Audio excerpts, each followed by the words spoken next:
Vamos ahora con los números de este lunes.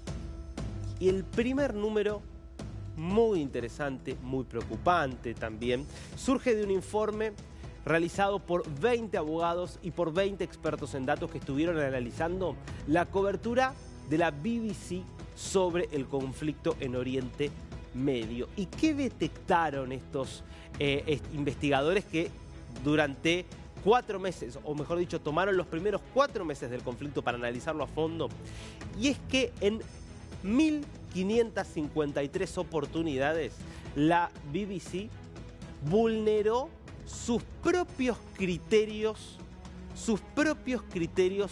de estilo y de corrección periodística en esta cobertura. Casi siempre en todos estos incidentes aplicando sesgos anti-israelíes, anti-judíos.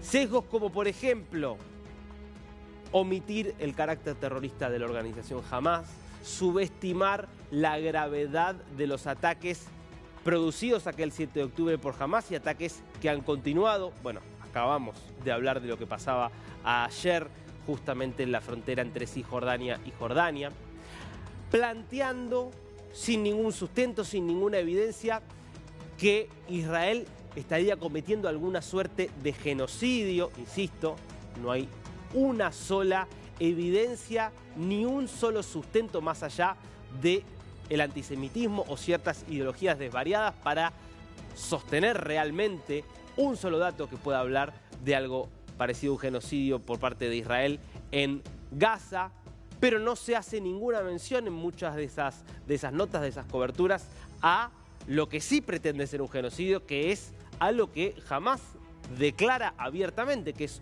su vocación y su voluntad de destruir al Estado judío y de erradicar justamente a todos los judíos. Una cobertura que no es ajena, lamentablemente, a lo que hemos visto en muchos grandes medios del mundo, pero que es significativo porque estamos hablando de el paradigma para muchos durante mucho tiempo de lo que se suponía que era el buen periodismo, el periodismo pulcro, el periodismo que busca justamente evitar los sesgos que muchas veces tiene nuestra profesión. Bueno, eso es hoy, lamentablemente, un testimonio de lo que está sucediendo en los medios de comunicación del mundo. Solamente en este primer análisis que hicieron estos investigadores, 1.500 vulneraciones a los propios criterios de la BBC en una cobertura totalmente sesgada en contra de Israel.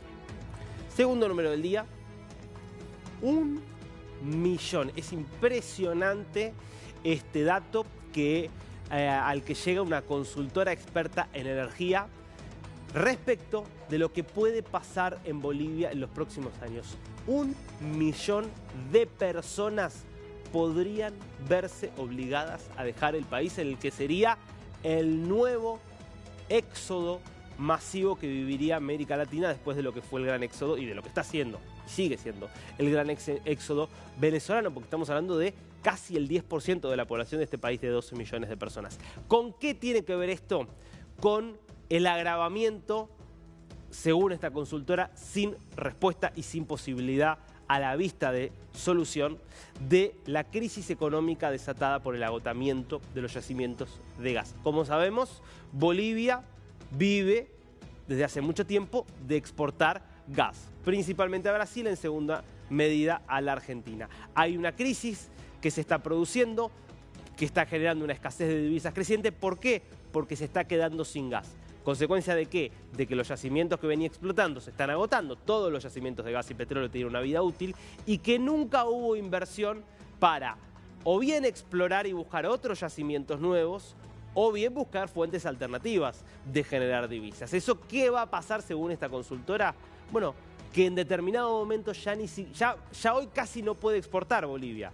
Bueno, que en determinado momento ni siquiera pueda tener las suficientes reservas para sostener su propia demanda interna de energía, que como el ambiente y el entorno de negocios es cada vez peor, no va a conseguir otras fuentes de financiamiento y por lo tanto eso va a llevar a una gran crisis que va a terminar en un éxodo. Yo creo que veas un gráfico presentado justamente por esta consultora. Acá lo podés ver. lo que te muestra esto acá es en barras azules la producción de petróleo y en barras naranjas las exportaciones de petróleo. Con algunos hitos, vos fijate, en 1999 empiezan las exportaciones de gas a Brasil, en el año empieza, vos ves, desde ese momento empieza a subir, vos fijate, de 11.000, 13.000, 14.000 que estaban en ese momento, llegan a 40.000 en 2005 cuando se firma la nueva ley que impone nuevos impuestos y cambia las reglas del juego en contra de la producción. De todas maneras, el ciclo expansivo sigue creciendo. En 2006 se da la nacionalización, cambia el tipo de contratos y justamente empiezan a aumentar el riesgo producto de todas las políticas que empieza a aplicar el gobierno de Evo Morales. De todas maneras, sigue creciendo la producción y la exportación porque los precios seguían siendo muy altos a nivel internacional y porque los yacimientos todavía tenían vida útil, hasta que en el año 2015 vas a ver que se llega a la cima y allí se produce un declive. Un declive que, fíjate vos cómo ha hecho caer las exportaciones de forma realmente dramática. Fíjate que acá estamos, digamos, 2024 estaríamos por acá, estaríamos en 2024 todavía exportando, pero la estimación es que en 2029 ya no va a haber suficiente capacidad para exportar, es decir, que ya ni siquiera van a entrar divisas y que hacia el año 2030 ya la producción ni siquiera va a alcanzar para justamente abastecer a la demanda interna, provocando esta crisis que anticipa esta consultora podría provocar un éxodo de 1 millón de bolivianos. La mayoría, según esta estimación, podrían ir a Perú, así que atención cómo a la larga las políticas económicas populistas terminan justamente teniendo un costo social altísimo.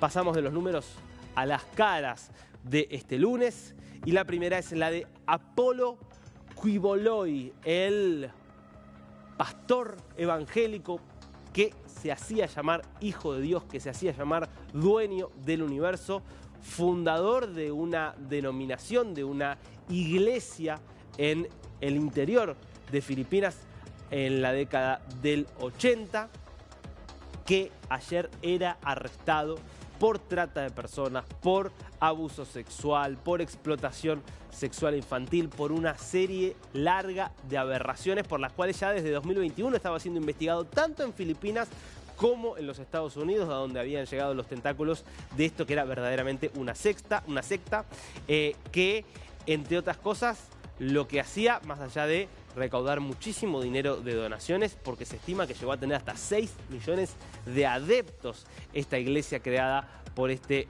pastor filipino. De lo que se habla es que reclutaba menores, reclutaba niñas. Estas niñas eran obligadas a hacer todo tipo de prácticas y todo tipo de depravaciones sexuales en favor justamente de este hombre, y que esto se sostuvo durante mucho tiempo con la complicidad de muchísimas personas hasta que finalmente terminó produciéndose la caída de Apolo Quiboloy, que por ahora se va a quedar preso en Filipinas, a pesar de que también es solicitado por la justicia de los Estados Unidos, porque el presidente Marcos de Filipinas dice que su intención es que cumpla sus penas en Filipinas. Segundo rostro del día, conmoción te diría en este momento en El Salvador por la muerte de Mauricio Arriaza, jefe de la Policía Nacional Civil de El Salvador, figura clave del gobierno de Nayib Bukele en la lucha contra las pandillas. En 2019 el propio Bukele lo había promovido a ese cargo. Insisto, había sido una herramienta y una pieza crucial en toda la política de seguridad, como sabemos, muy exitosa de Bukele, y murió luego de que cayera el helicóptero en el que se trasladaba junto a algunos otros personajes, algunos de ellos, por ejemplo, un empresario acusado de un desfalco. Bueno, circunstancias por ahora no esclarecidas respecto de la naturaleza del incidente que provocó la caída del helicóptero. Y aquí tenés a un Bukele que está planteando incluso dudas respecto de lo que pasó. Quiero que veas lo que publicaba cuando se conocía esta noticia el presidente de El Salvador. Lo ocurrido no puede quedar como un simple accidente. Debe ser investigado a fondo y hasta las últimas consecuencias. Solicitaremos ayuda internacional. Bueno, ha vuelto también a publicar Bukele, planteando, insisto, algunas dudas sobre qué pasó con el helicóptero en el que se trasladaba el jefe de la Policía Civil de El Salvador.